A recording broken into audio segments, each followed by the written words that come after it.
El texto que tenemos hoy delante arranca con una imagen muy potente, ¿no? Nos describe una ciudad reconquista, como apagada. Sí, es una imagen muy visual. La autora pinta una escena con un solo foco de luz en la entrada, calles oscuras, una atmósfera de abandono y remata con una frase que es clave. Un lugar así no sueña. Es un punto de partida, bueno, desolador, pero que prepara el terreno de una forma magistral. Totalmente.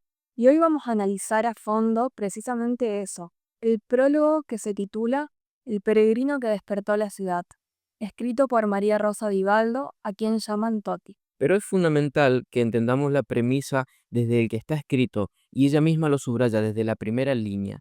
Esto no es un análisis político objetivo ni un reportaje, es un testimonio profundamente personal, casi una carta de amor a una figura y a una ciudad. Es escrito por alguien que conoce al protagonista, este intendente, Henry, desde que eran niños, ¿no? Desde la infancia, exacto. Eso es nuestra misión hoy, ¿verdad?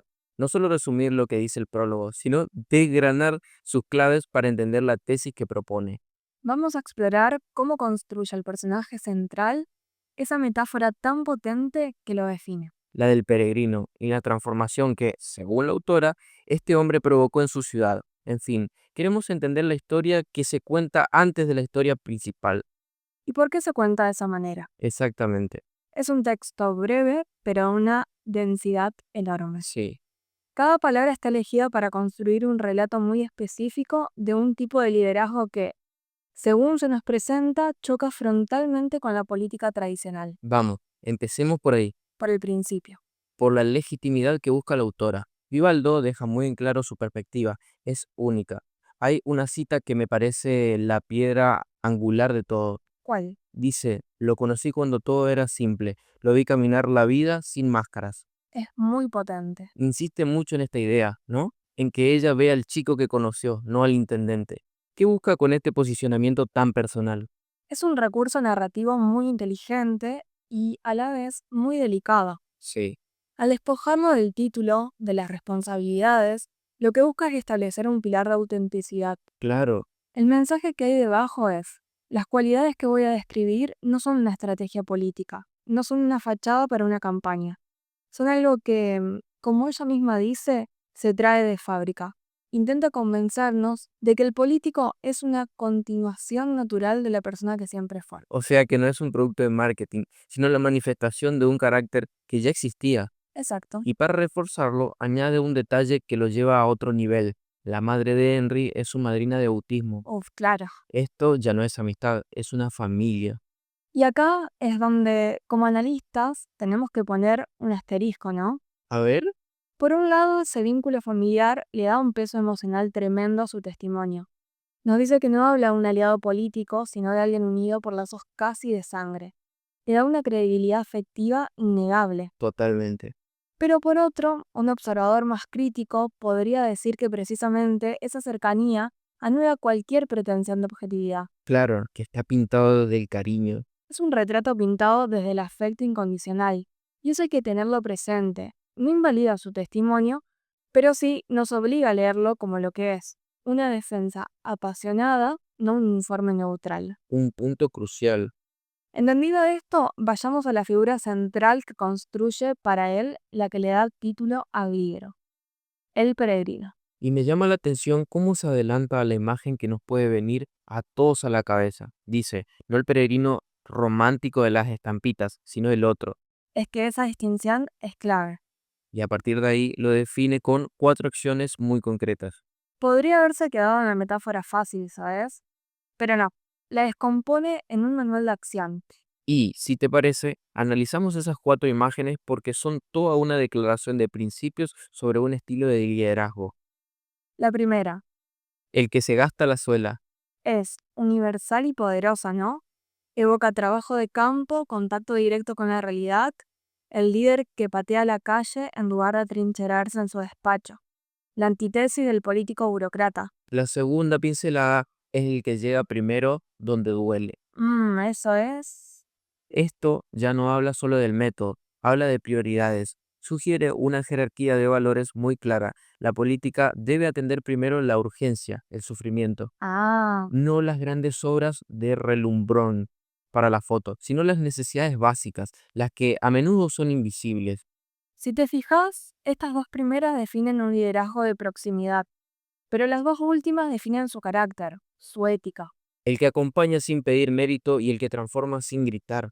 Ahí es donde el relato se aleja radicalmente del arquetipo de político moderno, el que está obsesionado con la comunicación, con el rédito personal, Describe un liderazgo discreto, casi en la sombra. donde la acción importa más que la propaganda. Pero esto me genera una pregunta. A ver, en la política actual, donde la visibilidad parece serlo todo, ¿no es un riesgo ese transformar sin gritar? Totalmente. Quiero decir, un liderazgo tan silencioso no puede ser percibido como inacción o que sus logros simplemente no conozcan y no se valoren electoralmente. Pusiste el dedo en la llaga. Esa es la gran paradoja. ¿Verdad? Lo que la autora presenta como una virtud ética puede ser una debilidad estratégica. El texto lo enmarca como una crítica al político celebrity, pero es que la comunicación de los logros es una parte fundamental de la gestión pública. Claro, no es solo para ganar elecciones. No, es para generar confianza, para crear cohesión social. Lo que el prólogo describe se acerca a lo que en teoría de la gestión se llama liderazgo de servicio, ¿Liderazgo de servicio? Qué interesante. donde el líder prioriza las necesidades de la comunidad por encima de su propio ego. Es un ideal muy noble, pero su aplicación en el campo de batalla político, tan mediático y polarizado, es extremadamente compleja. Entiendo. Y según la autora, este método tiene resultados tangibles. Narra el shock que siente al volver a Reconquista años después. Sí, vuelve a esa primera imagen. Exacto. Y la encuentra viva, iluminada, ordenada. Un cambio radical que ella atribuye a un método que, y esta frase es demoledora, en Argentina parece revolucionario, la escucha. De nuevo, la autora es muy hábil. Usa una palabra aparentemente simple, escucha, pero le da un significado muy profundo. No es solo sentarse a oír, ¿no? Para nada. El texto lo matiza. Es una escucha activa que convierte el pedido de un vecino en una política pública. El foco se traslada entonces. De la agenda del político a la agenda del ciudadano. Y las prioridades que menciona son la prueba. El agua, la luz, la calle, la seguridad, La dignidad. son las bases. No son grandes proyectos ideológicos. En la gestión de lo cotidiano. Y aquí es donde ella ubica el cambio de paradigma. Dice que el Estado deja de ser un edificio o un trámite para convertirse en un cuerpo vivo que responde. La del Estado como organismo sensible. Pero, llevándolo al terreno práctico, ¿es sostenible un modelo de gobierno que funciona a golpe de pedido del vecino? Buena pregunta. ¿No se corre el riesgo de perder la visión a largo plazo por atender las urgencias del día a día? Es el debate clásico entre la política reactiva y la proactiva. Lo que ella describe es un modelo de altísima capacidad de respuesta, casi un gobierno de demanda. Y esto genera una enorme legitimidad y confianza a corto plazo porque el ciudadano ve el impacto directo. El peligro, como bien apuntas, es que la planificación estratégica quede relegada. Claro, ¿cómo equilibras arreglar la farola de una calle con diseñar un plan de desarrollo urbano para los próximos 20 años? El prólogo no entra en esa tensión, Presenta la escucha como una solución mágica. cuando en la realidad gestionar esa dualidad es uno de los mayores desafíos de cualquier gobierno. Exacto. Claro, porque el pedido más ruidoso no siempre es importante. Y este método, según el texto, no solo cambia la ciudad, sino que redefine la propia democracia. Sí, va un paso más allá. La autora afirma que la democracia deja de ser un ritual cada 2 o 4 años y recupera su sentido original. Participación cotidiana, responsabilidad compartida, la convierte en sustancia, no calendario. Esto nos lleva al corazón de la teoría política. Lo que describe es el ideal de una democracia participativa frente al modelo puramente representativo. O delegativo, ¿sí? En el modelo representativo, el ciudadano vota y delega. En el participativo se implica de forma continua, Y el prólogo argumenta que este gobierno logró pasar del primer modelo al segundo, la democracia como un proceso constante. no como un acto intermitente. Y es en este punto donde la autora justifica su propia implicación, que fue muy intensa. Cuenta que dedicó fines de semana, madrugadas, vacaciones, y dice que lo hizo porque vio en Henry algo que considera una rareza. Coherencia entre fe, vida y acción. Y fíjate cómo conecta su propia biografía para validar ese juicio. ¿A qué te referís con eso? Menciona su trabajo previo en ANSES, caminando a los márgenes donde nadie llega, en comunidades invisibles. Ah, claro. Lo que nos está diciendo es, yo también soy una peregrina a mi manera, yo también me he gastado la suela y sé reconocer a uno de los míos. Ya veo. Esa posición como experta en lo real. Exacto. Su experiencia previa en el territorio, dice ella, le permitió identificar la autenticidad del método de Henry, y de esa posición avala la gestión. Es como si dijera que solo quien ha pisado el barro puede reconocer a quien realmente lo pisa. Llegados a este punto, me parece interesante fijarnos en la creación del propio libro. Sí, no es un detalle menor. Que el prólogo dedique un párrafo a explicar que no es obra de una persona, sino de un equipo. Para nada es un detalle menor, es una declaración de intenciones en sí misma. Menciona a Toby, a Valeria, Ángeles, Pablo y Cristian, y subraya que se hizo fuera de horario. En el tiempo libre, con mucho esfuerzo, exacto. La propia génesis del libro se convierte en una metáfora del modelo que predica. No lo había visto así. Es un proyecto colectivo, nacido de la convicción, no del encargo, realizado con sacrificio personal. El cómo se hizo el libro es un reflejo del que cuenta el libro. Es una metanarrativa muy efectiva. Y la motivación que declara va en la misma línea. Hay historias que necesitan ser contadas para que otros despierten. Claro, no es solo un homenaje, es una llamada a la acción. Una especie de manual de inspiración. La intención es claramente trascender lo local. La palabra despertar es el eje de todo. El peregrino despierta a la ciudad y el libro, esperan, despertará a otros lectores, a otras comunidades. Quieren que la historia se convierta en semilla.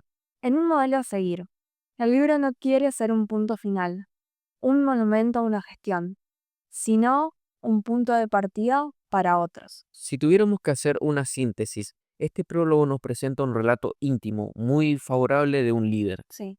enmarcando una tesis muy clara. La verdadera transformación no nace de los grandes discursos, sino de un método basado en la coherencia y la escucha activa.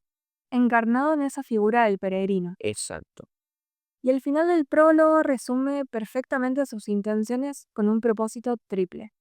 Que a los vecinos les encienda el orgullo, que a los equipos de gobierno les encienda la responsabilidad de seguir el método, Y la tercera, la más importante para el debate.